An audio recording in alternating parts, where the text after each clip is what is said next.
खामगाव आगारात बस संख्या कमी असून त्यातील काही बसेस नादुरुस्त असल्याने ग्रामीण भागातील विद्यार्थ्यांची बस अभावी गैरसोय होत आहे।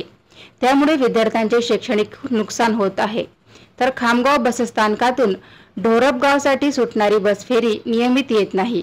त्यामुळे विद्यार्थ्यांना शाळेत 6 किलोमीटर अंतरावर पायी प्रवास करावा लागत आहे। आज संतप्त विद्यार्थिनींनी खामगाव आगारात धडक दिली आहे।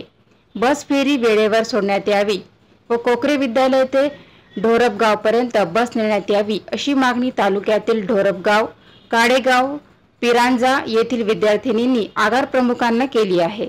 माझे नाव राणी ऋतू सपकाळ आहे। आम्ही ढोरपगावला शाळेत जातो। आमच्या शाळेचे नाव श्री कोकरे विद्यालय आहे।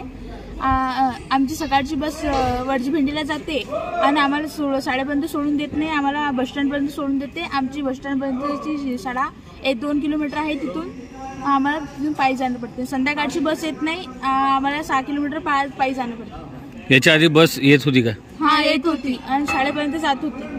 केव्हापासून हा समस्या आहे तुम्हाला? 15 दिवस झाले। माझे नाव विशाखा जितेंद्र इंगळे आहे।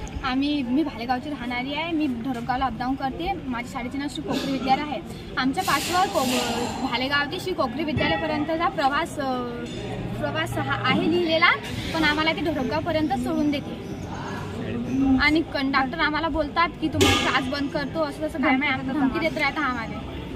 केव्हापासून ही समस्या तुम्हाला? 15 दिवस झाले ही समस्या आम्हाला चालू झालेली आहे आणि आमची बस आहे ना वडजीला चालली जाते। सकाळची बस कधी येते? सकाळची बस 9:30 ला येते आणि कोकरी ढोरपगावपर्यंत सोडून देते। ढोरपगावपासून ती बस वडजीला जाते। वडजीचे विद्यार्थी घेऊन खामगावला चालली जाते। म्हणजे सर आम्हाला पायी जाणार। आणि सायंकाळची काय समस्या आहे तुमची?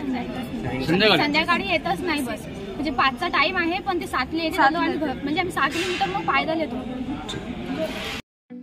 ठळक घडामोडींसाठी देशोन्नती न्यूज चॅनलला सबस्क्राइब करा आणि बेल आयकॉन प्रेस करा।